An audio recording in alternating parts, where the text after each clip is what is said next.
بسم اللہ الرحمن الرحیم۔ محبت کے لیے نکاح سے بڑھ کر کوئی چیز نہیں۔ حدیث دیکھیے، وعن ابن عباس رضی اللہ تعالی عنہما قال قال رسول اللہ صلی اللہ علیہ وسلم لم ترى للمتحبین مثل النکاح، رواہ ابن ماجہ۔ حدیث کا ترجمہ دیکھیے، حضرت عبداللہ ابن عباس رضی اللہ تعالی عنہما سے روایت ہے کہ رسول اکرم صلی اللہ علیہ وسلم نے ارشاد فرمایا کہ محبت کرنے والوں کے لیے نکاح سے بڑھ کر تم نے کوئی چیز نہیں دیکھی۔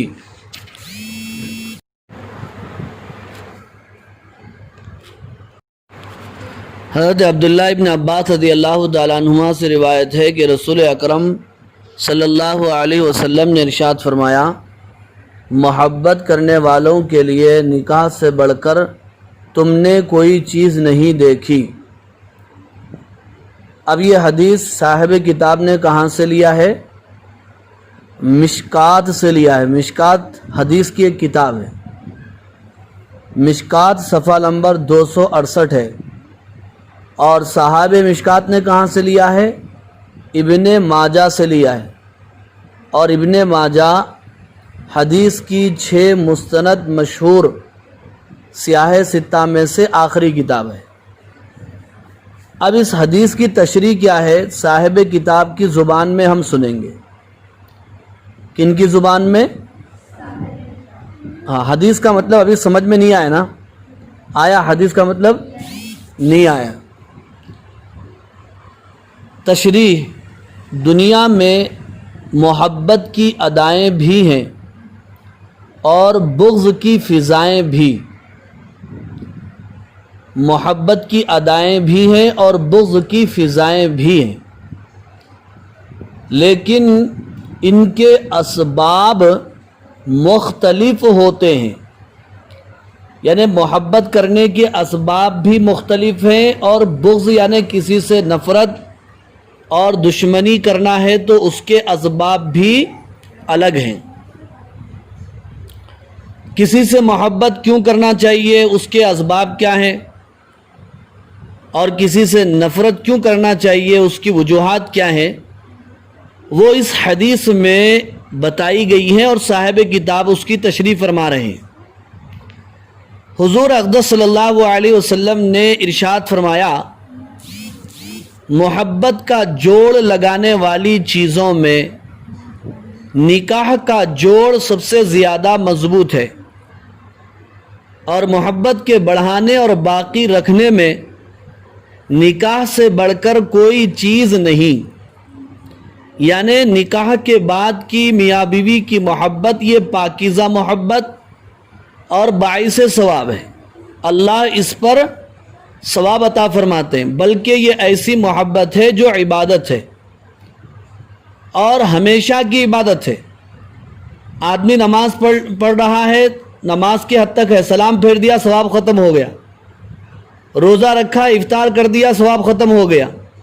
حج کیا اور اس کے بعد کیا حلق کیا، قربانی کیا تو اس کا ثواب ختم ہو گیا۔ زکوٰۃ دیا، ثواب ختم ہو گیا۔ لیکن نکاح ایک ایسی عبادت ہے، جب تک میاں بیوی نکاح کے بندھن میں ہے، دونوں اللہ تعالیٰ کی عبادت میں ہیں، اللہ تعالیٰ کی عبادت میں ہے، اطاعت میں۔ تو اس محبت پر حدیث میں کامیابی سنائی گئی۔ کسی خاندان کا مرد اور کسی خاندان کی عورت، ایک عربی دوسرا عجمی، ایک عربی دوسرا عجمی کسے کہتے ہیں؟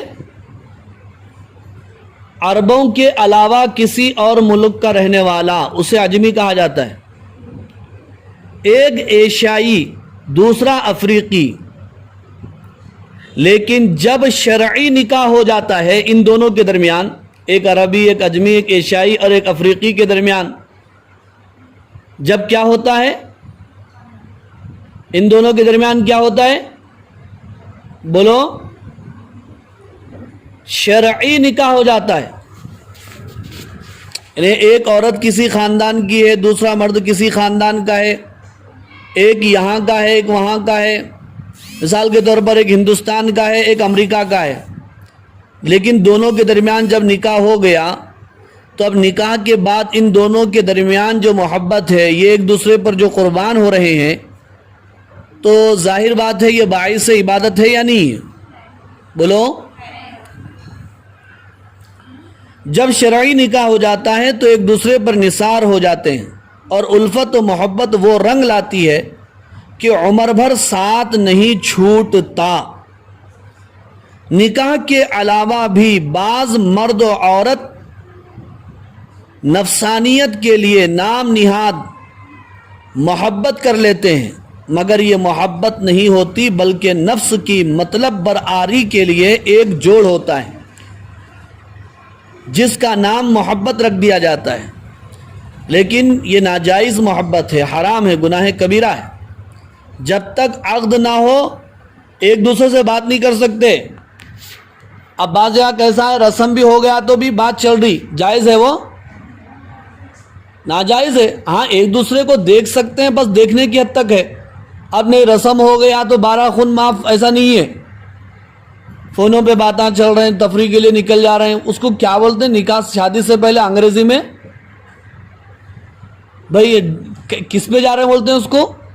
ایک تو شادی کے بعد ہنی مون منانے کے لیے جاتے ہیں، اور ایک شادی سے پہلے بھی بچہ اور بچی کو یعنی ایک جگہ بیٹھنے بات چیت کرنے کا موقع دیا جاتا ہے، اس کو انگریزی میں کیا بولتے ہیں نہیں معلوم، مگر ایسا جو ہے سماج میں چل رہا ہے جو ناجائز۔ جب مطلب نکل جاتا ہے یا مقصد میں ناکامی ہو جاتی ہے تو پھر یہ کہاں اور وہ کہاں، کیسی محبت ہے اور کیسی الفت ہے، سب بھاڑ میں ڈال دی جاتی ہے۔ نکاح کے ذریعے جو تعلق پیدا ہوتا ہے وقتی نہیں ہوتا، بلکہ زندگی بھر نبھانے کی نیت سے ایجاب و قبول ہوتا ہے۔ نکاح کے وقت قاضی صاحب دلہے میاں سے پوچھتے ہیں کہ فلاں بنت فلاں کا نکاح ہم نے اتنے مہر میں فلاں کی وکالت میں فلاں کے گواہی سے آپ سے کیا کہ آپ نے قبول کیا، اسے ایجاب کہتے ہیں۔ جو بچہ بولتا ہے نا اس کو ایجاب بولتے ہیں، اور بچی جو بولتی ہے اسے کیا بولتے ہیں؟ قبول بولتے ہیں اسے۔ بچی کے پاس بھی سرپرست آتے ہیں، فلاں کی وکالت میں فلاں گواہوں کی موجودگی میں اتنے مہر میں فلاں ابن فلاں کا نکاح آپ سے کیا کہ آپ نے قبول کیا۔ تو اب یہاں پر بچہ اور بچی، دلہا اور دلہن، جی ہاں میں نے قبول کیا اپنی مرضی سے، تو یہ قبول وقتی ہے، موت تک کا ہے؟ بتائیے۔ ہاں نیت پوری موت تک ہے، بیچ میں اگر کچھ ہو جائے تو پھر وہ الگ بات۔ کچھ ہو جائے گا مطلب جی بیچ میں کچھ ہو جائے گا مطلب کیا ہے؟ ارے طلاق وغیرہ بھی ہو سکتا ہے، موت بھی ہو سکتی نہیں ہو سکتی؟ دیکھو دماغ کہاں چلے رہے، سیدھا طلاق پہ، خلا پہ، لڑائی پہ، جھگڑے پہ، یہی ہے بھائی۔ موت کی وجہ سے بھی نکاح ختم ہوتا نہیں ہوتا؟ شوہر مر گیا، نکاح ختم ہو گیا، بیوی عدت گزار کے دوسروں سے نکاح کر سکتی ہے، اور کوئی معیوب بات نہیں ہے، بری بات بھی نہیں ہے۔ سماج میں برا سمجھا جاتا ہے، غلط ہے اس کو۔ بیوی کا انتقال ہو گیا، نکاح ختم ہو گیا، اب اس کے حقوق ختم ہو گئے۔ شوہر ویسے بھی بیک وقت 4 نکاح کر سکتا ہے، اب بیوی کے انتقال کے بعد وہ اور بھی نکاح کر سکتا ہے، اس کی اجازت۔ تو نیت تو نکاح کے وقت جو میں نے قبول کیا ہے اس میں پوری زندگی بھر، موت تک کی زندگی کے جو قبول ہے، مراد ہے اس میں۔ اس لیے طلاق کو حدیث شریف میں بغض والی چیز بتایا ہے۔ طلاق کا استعمال مجبوری میں کرنا ہے، خلا کا استعمال مجبوری میں ہے، اتنی مجبوری ہے کہ اب سوائے اس کے کوئی حل ہی نہیں ہے وہاں پر۔ اگر طلاق کا استعمال نہیں کیا جائے تو پھر میاں بیوی کی زندگی اجیرن بن سکتی ہے، پوری زندگی ان دونوں کے درمیان نبھا نہیں ہو سکتا، اس وقت طلاق کا استعمال ہے مجبوری کے درجے میں۔ تو یہ طلاق کوئی پسندیدہ چیز نہیں ہے، بغض والی چیز ہے، مکروہ چیز ہے، لیکن مجبوری میں اس کی اجازت دی گئی ہے۔ نکاح کا مقصد خواہش نفس کا تقاضا پورا کرنا ہی نہیں ہوتا، بلکہ اس کے ذریعے مرد کی حیثیت بڑھ جاتی۔ نکاح کے ذریعے مرد کی صاحب کتاب کیا بول رہے ہیں، کس کی حیثیت بڑھتی نکاح سے؟ ہاں، مرد کی حیثیت بڑھ جاتی ہے۔ کیسا بڑھ جاتی؟ مرد کا مقام کیسے بڑھتا نکاح کے ذریعے؟ کہتے ہیں وہ آل و اولاد گھر بار والا ہو جاتا ہے، لوگ اسے بھاری بھرکم آدمی سمجھتے ہیں، خاندان والا سمجھتے ہیں اس کو، مستقل اب یہاں سے الگ سے روکے جاتے ہیں، شادی ہو گئی الگ ہو گئے، ہاں ہر چیز میں الگ الگ ہو جاتا ہوں، ایک مستقل خاندان کا رکن بن جاتا ہے۔ اچھا، صرف مرد کی حیثیت بڑھتی یا عورت کی بھی بڑھتی؟ عورت کی زیادہ بڑھ جاتی، نہیں بڑھے تو عورتیں بڑھا لیتے ہلو ہلو کر کے، کم بلا کے نہیں ہوتے،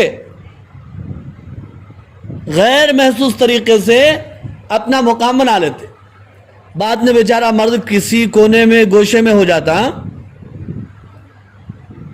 عورت بھی ایک گھر کی ملکہ بن جاتی ہے۔ کیا بن جاتی ہے؟ ملکہ۔ ملکہ بولے تو سلطانہ، سلطانہ بولے تو بادشاہ، ہاں۔ عورت مرد دونوں زندگی بھر کے لیے ایک دوسرے کے ہمدرد اور دکھ سکھ کے ساتھی اور آرام و تکلیف کے شریک ہو جاتے ہیں، آرام و تکلیف کے شریک ہو جاتے ہیں۔ بلکہ میں نے کتاب میں پڑھا، مرد آدمی 2 وقت یتیم ہوتا۔ کتنے وقت؟ 2 وقت یتیم ہوتا۔ ایک تو اس کے ماں باپ مرنے کے وقت یتیم ہوتا، دوسرے اس کی بیوی کا بھی انتقال ہو جائے تو وہ کیا ہو جاتا ہے؟ یتیم ہو جاتا ہے۔ تو اس لیے کہتے ہیں ہمدرد، دکھ سکھ کے ساتھی، آرام و تکلیف کے شریک ہو جاتے ہیں۔ لیکن یہ بات بے نکاحی جھوٹی محبت نے کہا، یہ ہمدردی، یہ دکھ سکھ کے ساتھی، ایک دوسرے سے تعلق، ایک دوسرے کے غم میں شریک، یہ بات تو نکاح میں ہی ہو سکتی، نکاح کے علاوہ جھوٹی محبتوں میں یہ بات ہو سکتی نہیں ہو سکتی۔ پھر مزید یہ کہ شوہر و بیوی کئی خاندانوں میں محبت و الفت کا ذریعہ بن جاتے ہیں۔ میاں بیوی خاندانوں میں محبت کا ذریعہ بنتے نہیں بنتے؟ ارے بھائی دونوں بچوں کا بچی کا نکاح ہوا، یہ خاندان والے میں یہ کون ہے بھی ہمارے چچا سسرے ہیں، وہ کون ہے ماموں سسرے ہیں، یہ ممیرا سالہ ہے، وہ پھوپھیرا سالہ ہے، یہ ہمارے انٹی ساس ہیں، وہ کون ہے، وہ ہماری دیورانی ہے، یہ جٹھانی ہے۔ اب رشتے بنتے چلے جا رہے نہیں جا رہے؟ اب کیا کیا رشتے ہوتے کیا نہیں، ایسے نامہ لکھ کے رکھیں۔ جن خاندانوں میں کبھی کوئی جوڑ نہ تھا، ایسے خاندان ایک دوسرے کے ہمدرد بن جاتے ہیں۔ سمدھی دوسرے کی زیارت کے لیے جا رہا ہے اور عورت کا بھائی اپنی ہمشیرہ کے شوہر کی تیمارداری میں لگا ہوا ہے۔ سمدھی کس کو بولتے ہیں؟ اپنی بیٹی کا باپ نا، اپنی بیٹی کا باپ۔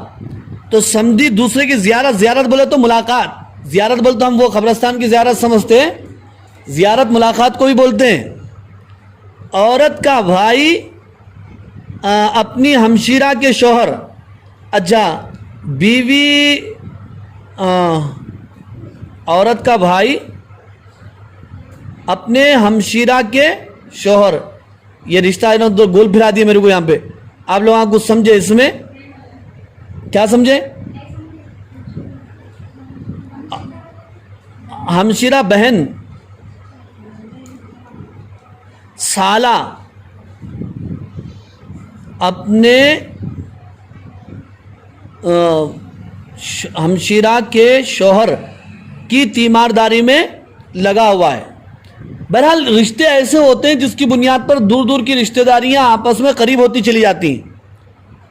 داماد ساس کو حج کے لیے لے جا رہا ہے، داماد ساس کو لے جا رہا ہے، جا سکتے نہیں جا سکتے؟ داماد ساس داماد کے ساتھ حج کو جا سکتی ہے نہیں جا سکتی؟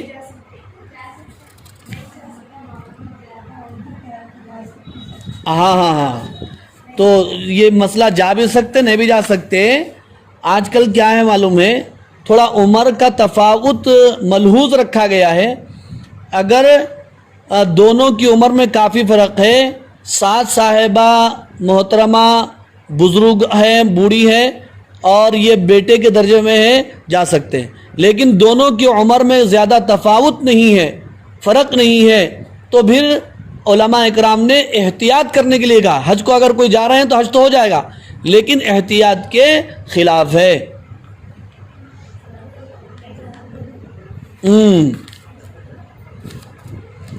نہیں جانے کا مطلب ساس کی عمر بھی زیادہ نہیں ہے، داماد کی عمر بھی زیادہ نہیں ہے، تو احتیاط کا حکم دیا گیا. یہی مسئلہ پردے کا بھی ہے. خسر داماد کو دکان کرنے کے لیے رقم دے رہا ہے، یعنی سسرے اپنے داماد کو کیا کر رہے ہیں؟ تجارت کرو بھائی، آگے بڑھو. ہاں اب کیسی کیسی محبت ہو گئی. اب یہ نکاح نہیں ہو تو دے سکتا ان پیسے؟